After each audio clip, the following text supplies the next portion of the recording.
सत्संग में मन नहीं लगता है, उनको कभी ज्ञान होने वाला कोई उपाय नहीं। बिनु सत्संग विवेक ना,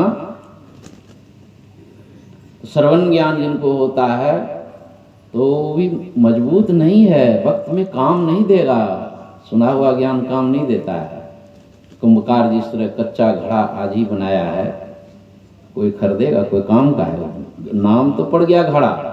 उसी तरह सुना हुआ पोथी पुराण में पढ़ा हुआ जो ज्ञान है उसका भी नाम ज्ञाने है, श्रवण ज्ञान है, लेकिन वो किसी काम का नहीं होता है। काम लाना है तो कहते हैं उस घड़े को जो है धूप में सुखाते हैं कुंभकार, कई दिन तक एकदम सुख साख करके मजबूत हो जाता है, लेकिन फिर भी उससे काम आने वाला वही है मनन ज्ञान। बड़े बड़े दार्शनिक, बड़े बड़े फिलॉसफर जो होते हैं वो मनन ज्ञान के आधार पर ही होते हैं, लेकिन वो भी काम नहीं आता है। बड़े बड़े दार्शनिक को कुछ भी पता नहीं है, उसको जीवन में लाभ नहीं होता है। तब उस घड़े को कुंभकार जो है आग में पकाते हैं, आग में पक करके एकदम बढ़िया से, और उसमें भी कुछ गड़बड़ हो जाते हैं, आग में पकते पकते गड़बड़ हो जाते हैं, लेकिन जो ठीक ठाक से आग में पक करके निकल जाते हैं, जब तक नहीं पके हैं उसी को कहते हैं निधिध्यासन, ध्यानाभ्यास। बहुत सत्संगी लोग दीक्षा ले लिए हैं, सुनते हैं सत्संग में यहाँ वहाँ जाकर, अच्छा इसे ध्यान की घंटी लगेगी, चल देंगे वहाँ, आग में पकना नहीं चाहते, दूरे भागते हैं। तो कभी होगा वो पक्का अनुभव ज्ञान होगा उसको। निधिध्यास के बारे में गुरु महाराज कहते हैं कि रोज अभ्यास करता जो नित अभ्यास ना, अविश्वास है तो क्या। खूब विश्वास है गुरु महाराज के ऊपर, लेकिन आपके जीवन में अभ्यास नहीं है तो वह ज्ञान जो है आपके जीवन में काम आने वाले नहीं है, फिसल जाए वक्त में।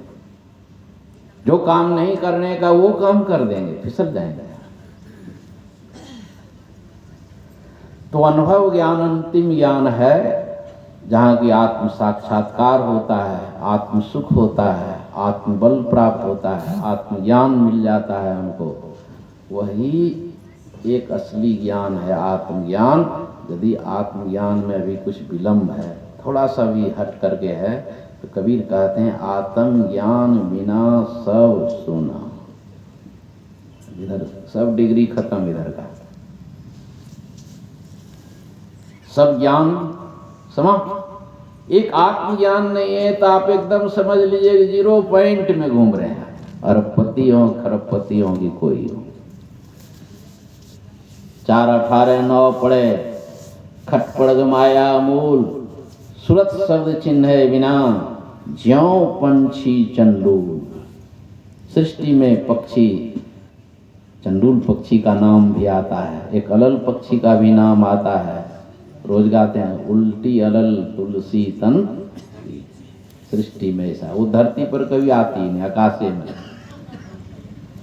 उसी तरह चंडूल पक्षी एक है सृष्टि में, परमात्मा ने उसके अंदर में क्या गुण दे दिया है।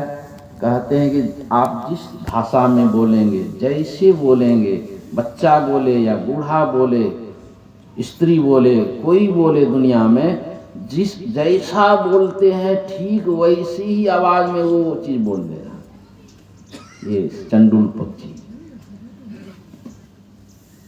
बच्चा बोल रहा है तो बच्चे का आवाज, संथाली बोल रहा है संथाली बोल रहा है, और उसी आवाज।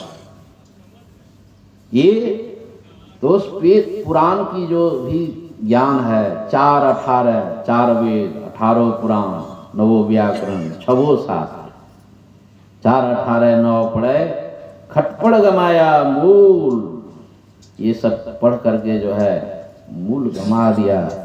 सुरत शब्द चिन्ह बिना, ज्यों पंछी चंडूल। इसलिए सुरत शब्द जो है कि क्रिया हम लोग जब तक नहीं सीखते हैं, कब सीखेंगे? पहली दीक्षा में तो मानस जप, मानस ध्यान, दृष्टि साधन की क्रिया मिलती है। इसमें जो अभ्यास रत हो जाते हैं, घंटों अभ्यास एक आसन से बैठ करके करते हैं, तो उनको चाहिए कि शब्द साधना सीख ले। शब्द बिना श्रुति आंधरी, कहो कहाँ को जा।